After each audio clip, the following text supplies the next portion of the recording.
Hello student, welcome to all of you my YouTube channel medical education by Ankit. तो आज के हम lecture में देखने वाले हैं डिसइंफेक्शन। ठीक है, यह माइक्रोबायोलॉजी के थर्ड यूनिट से ये वीडियो है। ठीक है, इसके बारे में हम इससे रिलेटेड थर्ड यूनिट पे माइक्रोबायोलॉजी का और भी काफ़ी सारे लेक्चर मैंने अपलोड किया है मेरे चैनल पे, एक बार आप जरूर देखिए।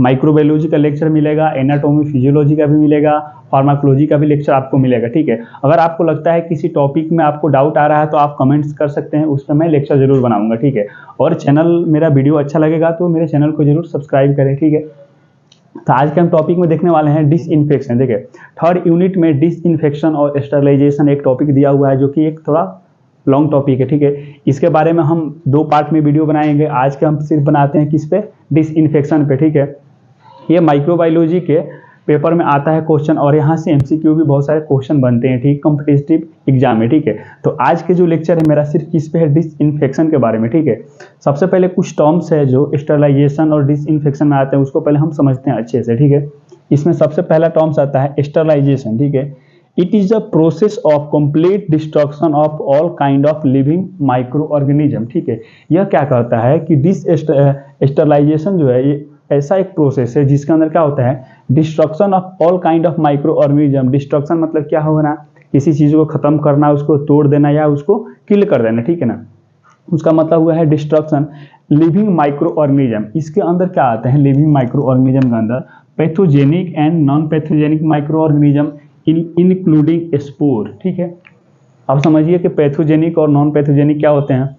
पैथोजेनिक बैक्टीरिया या पैथोजेनिक माइक्रो ऑर्गेनिज्म वो होते हैं जो अपने बॉडी में इन्फेक्शन कॉज करते हैं, मतलब कि उनके पास इतना कैपेसिटी है कि हमारे बॉडी में इन्फेक्शन कॉज कर सकते हैं। और नॉन पैथोजेनिक माइक्रो ऑर्गेनिज्म ये होता है जो कि अपने बॉडी के लिए हेल्प के लिए होता है। जैसे कि फॉर एग्जांपल की बात करें तो अपने intestinal flora, large intestinal flora होते हैं जो कि अपने डाइजेशन में, वाटर को ऑब्जॉर्प्शन में हेल्प करते हैं। ठीक है, तो वो भी एक तरह के बैक्टीरिया है, लेकिन वो कौन से बैक्टीरिया हैं, नॉन पैथोजेनिक बैक्टीरिया है। लेकिन जब पैथोजेनिक बैक्टीरिया होगा तो अपने बॉडी में इन्फेक्शन कॉज करेगा और डिजीज कॉज कर सकता है। ठीक है, उसके बाद समझिए इंक्लूडिंग स्पोर। ठीक है, जब आप बैक्टीरिया का स्ट्रक्चर देखेंगे ना, तो बैक्टीरिया का स्ट्रक्चर में कुछ हेयर लाइक स्ट्रक्चर होता है जो कि जिसको हम बोलते हैं बैक्टीरियल स्पोर। ठीक है, अगर बैक्टीरिया किल्ड भी हो जाए लेकिन बैक्टीरियल स्पोर अपने बॉडी में रहे, अपने बॉडी के फ्लूइड्स के साथ वो क्या कर सकता है, अपने बॉडी में इन्फेक्शन कॉज कर सकता है। इसलिए स्पोर भी इतना कैपेबल होता है कि अपने बॉडी में डिजीज कॉज कर सकता है। ठीक है, तो इसके स्टरलाइजेशन के अंदर क्या होता है, यह एक ऐसा प्रोसेस है, पैथोजेनिक बैक्टीरिया को भी किल कर सकता है, नॉन पैथोजेनिक बैक्टीरिया को भी किल करेगा, और बैक्टीरियल का जो स्पोर बच जाते हैं उसको भी किल करेगा। ठीक है, तो ये ऑल काइंड ऑफ क्या होता है कि ये pathogenic, non pathogenic micro organism को किल करेगा, मतलब कि उसको खत्म करेगा। ठीक है, उसके बाद से समझिए डिसइंफेक्शन। ठीक है, इट मीन्स डिस्ट्रक्शन और removal all pathogenic micro organism या ऑर्गेनिज्म। ठीक है, इसका मतलब ये हुआ, देखिए स्टरलाइजेशन में भी क्या होता है कि हम माइक्रो ऑर्गेनिज्म को किल कर रहे हैं, लेकिन यहाँ पे डिसइंफेक्शन में ये डिफरेंस करें तो यहाँ पे क्या है, डिस्ट्रक्शन और रिमूवल ऑल पैथोजेनिक ऑर्गेनिज्म। यहाँ पे नॉन पैथोजेनिक बैक्टीरिया को खत्म नहीं कर सकते हैं डिसइंफेक्शन में। उसके बाद से यहाँ पे क्या है कि स्टरलाइजेशन में बैक्टीरियल स्पोर को भी खत्म कर सकते हैं, लेकिन सिर्फ हम अगर डिसइंफेक्शन करें तो बैक्टीरियल स्पोर रह सकते हैं, बच सकता है, वो खत्म नहीं होता है। और खत्म नहीं होता है तो उससे क्या हो सकता है कि हमारे बॉडी में इन्फेक्शन कॉज हो सकता है। फॉर एग्जाम्पल के लिए कि अगर कोई भी आप इन्वेसिव प्रोसीजर कर रहे हैं या ऑपरेशन थिएटर में कुछ भी अगर सर्जरी हुआ, अगर उस इंस्ट्रूमेंट को क्या करें, हम स्टरलाइजेशन करना पड़ेगा। अगर स्टरलाइजेशन नहीं करके आप सोचे कि सिर्फ आप उसको क्लीन कर लिए, स्पिरिट वगैरह से क्लीन कर लिए, अगर फिर उसको किसी और पेशेंट पे यूज करेंगे तो उस टाइम पे क्या होगा, हो सकता है कि माइक्रो ऑर्गेनिज्म, ये डिसइंफेक्शन में भी यहाँ पे है डिस्ट्रक्शन और रिमूवल, मतलब कि माइक्रो ऑर्गेनिज्म हो वो डिस्ट्रक्शन हो जाए, खत्म हो जाए, लेकिन बैक्टीरियल स्पोर रह सकता है वहाँ पे। और बैक्टीरियल स्पोर रहेगा, आप दूसरे पेशेंट पे यूज करेंगे तो क्या होगा, उसको इन्फेक्शन होने की चांसेस ज़्यादा रहेगी। ठीक है, तो ये दोनों में डिफ्रेंशिएट है स्टरलाइजेशन और डिसइंफेक्शन के बीच में। ठीक है, उसके बाद से ये टर्म्स आपने सुने होंगे बहुत बार, एंटीसेप्टिक। ठीक है, एंटीसेप्टिक का मतलब क्या हुआ, यहाँ पे देखिए सेप्टिक या सेप्सिस का मतलब हुआ है प्रेजेंस ऑफ माइक्रो ऑर्गेनिज्म। यहाँ पे एंटी लगा हुआ है, मतलब कि ऐसा एक्टिविटी जो कि माइक्रो ऑर्गेनिज्म के अगेंस्ट में काम करता हो, उसके खिलाफ में काम करता हो, तो उसको किल करेगा। ठीक है। It is the type of agent that cause destruction और inhibition of growth of micro organism, ठीक है। यहाँ पे क्या कर रहा है, डिस्ट्रक्शन कर रहा है मतलब कि तोड़ रहा है, या यहाँ पे inhibition of growth of micro organism. Inhibition का मतलब क्या होता है कि रोकना, और किस चीज को रोकेगा, ग्रोथ ऑफ माइक्रो ऑर्गेनिज्म को, ठीक है ना। तो एंटीसेप्टिक की ऐसा टेक्निक है, इसके अगर हम बात करें एग्जांपल के लिए तो बहुत सारा क्रीम आता है, लोशन भी आता है, जैसे कि कोई अगर आपको स्किन पर अगर कोई इन्फेक्शन हो गया तो एंटी फंगल के भी नाम से, एंटी फंगल के फ्लूकोनाजोल या मिकोनाजोल के नाम से भी आता है, ठीक है। तो उस टाइम पे वो एक तरह का क्या हुआ, एंटीसेप्टिक क्रीम हुआ। या आप घर में देखे होंगे बोरुलिन का देखे हुए, बोरुलिन भी एंटीसेप्टिक क्रीम है। एंटीसेप्टिक क्रीम है, कहीं ना कहीं वो माइक्रो ऑर्गेनिज्म के अगेंस्ट में काम करता होगा, ठीक है। आप गांव में भी सुने होंगे कि कभी अगर कट लगता है तो बोलते हैं कि वहाँ पे बोरुलिन लगा लो। क्यों बोलते हैं, क्योंकि वहाँ पे भी जो बोरुलिन है वो एंटी माइक्रोबियल एजेंट है उसमें, इसीलिए उसको हम क्या बोलते हैं, एंटीसेप्टिक क्रीम बोलते हैं, ठीक है। तो ये आप एंटीसेप्टिक समझ गए। अब उसके बाद से समझते हैं टाइप्स ऑफ डिसइंफेक्शन, ठीक है। डिसइंफेक्शन तो हमने समझा क्या है। अब इसके अंदर कौन कौन से केमिकल्स इन्वॉल्व होते हैं, कौन कौन से केमिकल्स हम मिला करके डिसइंफेक्शन को प्रोसेस को हम पूरा करेंगे, उसको भी समझना जरूरी है, ठीक है। तो सबसे पहले यहाँ पे वर्ड है, पहला पॉइंट है एल्कोहल, ठीक है। They are use as a skin antiseptic and some article disinfection, ठीक है। यहाँ पे क्या है, स्किन एंटीसेप्टिक। अभी आपको अगर रिसेंट के एग्जांपल दें तो कोविड जब आया था तो क्या हुआ था, हम सैनिटाइजर यूज कर रहे थे, ठीक है। और सैनिटाइजर में क्या होता है, एल्कोहल होता है। तो यहाँ पे as a use skin antiseptic, ठीक है। हम जब स्किन पे हम एंटीसेप्टिक एज ए एंटीसेप्टिक हम जब यूज करते हैं तो उसको क्या बोलेंगे, हम एल्कोहल के माध्यम से करते हैं। उसके बाद से भी एक पॉइंट है सम आर्टिकल्स डिसइंफेक्टेंट, जैसे कि स्पिरिट से कोई इंस्ट्रूमेंट हम क्लीन करते हैं या डिसइंफेक्शन करते हैं उसको। फॉर एग्जांपल के लिए कि थर्मामीटर, ठीक है। थर्मामीटर को हम क्या करते हैं, एल्कोहल या स्पिरिट से हम उसको क्या करते हैं, क्लीन अप करते हैं, ठीक है। तो वो यहाँ पे अगर ऐसा कुछ आर्टिकल्स हो या अपनी स्किन को हम क्लीन कर रहे हैं, डिसइंफेक्शन कर रहे हैं, माइक्रो ऑर्गेनिज्म को वहाँ पे हम मार रहे हैं, किल कर रहे हैं, तो उसको हम क्या कहेंगे, एल्कोहल के माध्यम से कर रहे हैं, ठीक है। तो एल्कोहल भी आप समझ गए। उसके बाद से देखते हैं फॉर्मल्डिहाइड, ठीक है ना। In which solution having a bactericidal, ठीक है। यहाँ पे इंपॉर्टेंट टर्म है bactericidal, sporicidal also effect on virus, ठीक है। ये इसको समझते हैं। देखिए यहाँ पे है बैक्टीरियो, बैक्टीरियो मतलब कि बैक्टीरिया, और सीडाल का मतलब होता है टू किलिंग, टू किलिंग। सीडाल का मतलब होता है किसी चीज को मारना, ठीक है। तो ये जो फॉर्मल्डिहाइड जो है वो, ये इसके पास ऐसा एजेंट है कि जो क्या करेगा, बैक्टीरिया को किल करेगा, ठीक है। उसके बाद से क्या है, यहाँ पे एस्फोरिसीडाल, ठीक है। फिर यहाँ पे सीडाल वर्ड आया, सीडाल मतलब कि मार देना, खत्म कर देना। और यहाँ पे है स्पोर, ठीक है ना। अभी आपको समझाया था कि स्पोर मतलब कि बैक्टीरिया को तो किल करेगा और बैक्टीरियल का जो स्पोर है, बैक्टीरियल स्पोर है, उसको भी खत्म करेगा, ठीक है। तो यह एक इम्पोर्टेंट चीज है जो कि क्या कर रहा है कि बैक्टीरियल सीडाल पे काम कर रहा है, ठीक है। उसके बाद से समझते हैं वायरस को भी ये खत्म करेगा। थर्ड पॉइंट है ग्लूटाल्डिहाइड, ठीक है। It is specially effective against the tubercle bacilli और फंगाई, ठीक है।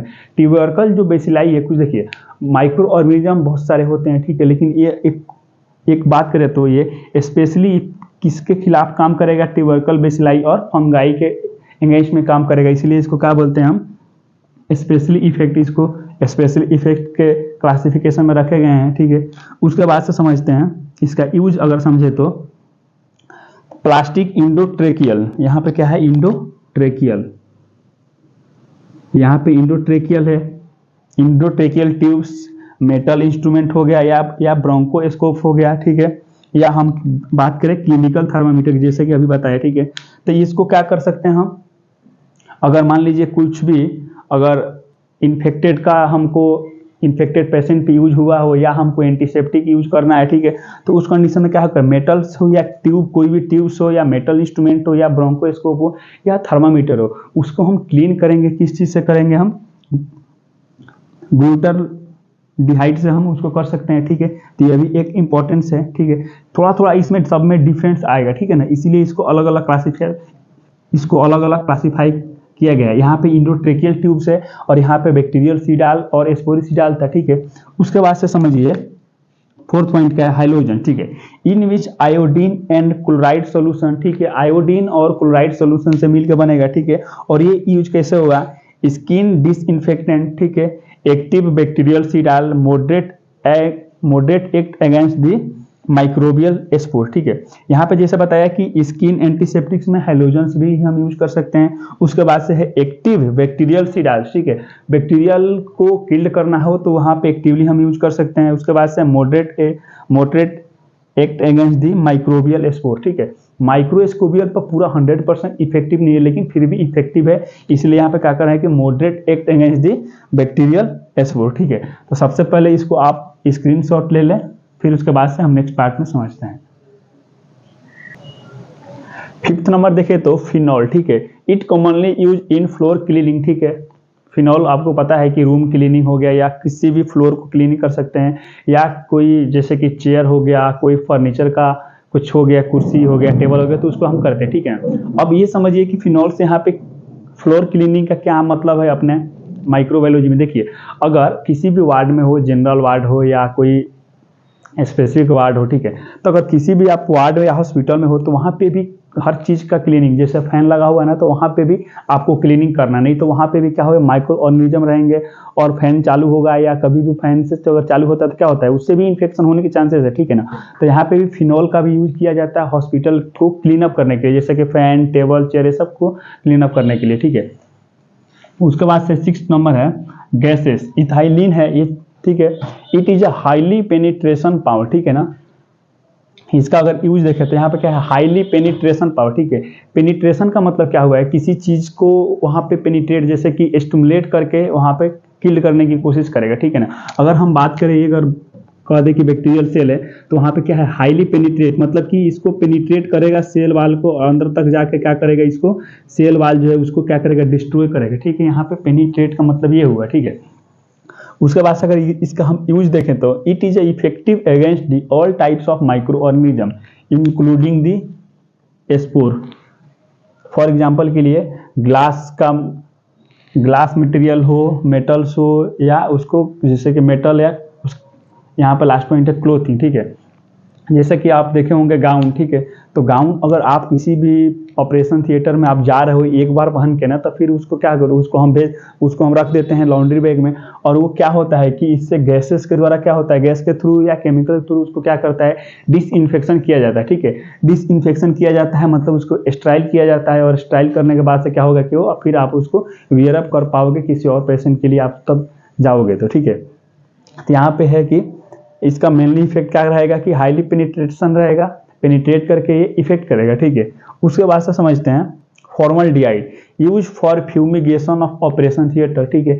फ्यूमिगेशन का मतलब क्या हुआ, जैसे एक तरह के गैस के थ्रू क्या होता है कि अगर ये मान लीजिए ऑपरेशन थिएटर है ना, तो कोई अगर एक पेशेंट का यहाँ पर सर्जरी हुआ, ठीक है, उस होने के बाद से उसको क्या करते हैं कि हम फ्यूमिगेशन करते हैं, पूरा उसको रूम को गैस के द्वारा क्या करते हैं, फ्यूमिगेट करते हैं। तो जितने भी वाल में, फ्लोर में, या और भी जितने भी जगह माइक्रो ऑर्गेनिज्म जो सस्पेक्टेड होते हैं या जो इन्फेक्टेड होते हैं ना, उसको क्या होता है कि वो बिल्कुल क्या करता है, डिस्ट्रॉय करता है, खत्म करता है, ठीक है। इसलिए हमको क्या करते, हर एक ऑपरेशन के बाद क्या करना पड़ता है, हमको ऑपरेशन थिएटर का फ्यूमिगेशन करना पड़ता है, ठीक है। तो ये भी एक तरह का उसमें यूज होने वाला कौन सा है, ये फॉर्मल्डिहाइड है, ठीक है। उसके बाद से है मेटालिक साल्ट, ठीक है, दे आर प्रोटीन कोगुलेंट, ठीक है। यहाँ पे क्या है, प्रोटीन कोगुलेंट्स कैसे बना हुआ है, इसका नेचर कैसा है, प्रोटीन कोगुलेंट। कोगुलेंट का मतलब क्या हुआ, कोई जेल लाइक स्ट्रक्चर बनता है, जैसे कि अपन बाल में हम जेल लगाते हैं ना, तो एक तरह का कोगुलेंट टाइप का है, ठीक है ना।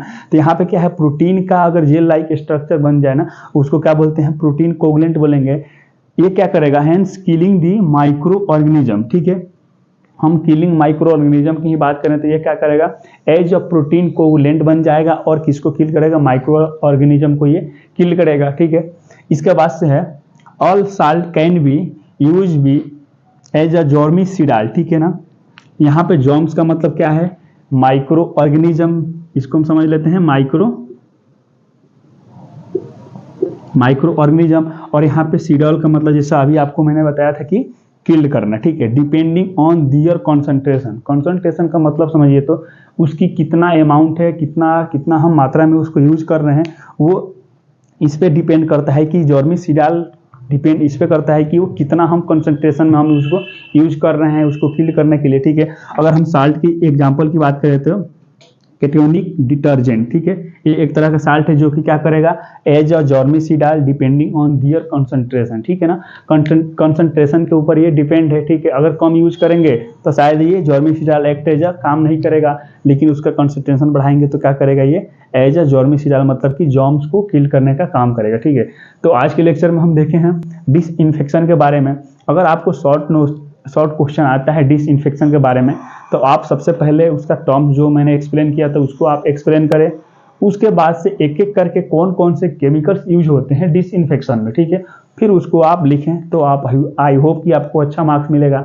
तो इसके बाद से हम नेक्स्ट वीडियो में इससे रिलेटेड वीडियो हम जब देखेंगे माइक्रोबायोलॉजी का 3rd यूनिट का, तो उसमें हम स्टरलाइजेशन पे बात करेंगे, उसमें अलग अलग टाइप से अलग अलग वे है करने का, तो उस पर डिस्कशन करेंगे। तो आज के लिए बस इतना ही, नेक्स्ट वीडियो में मिलते हैं। इसका भी आप स्क्रीनशॉट ले लें। धन्यवाद।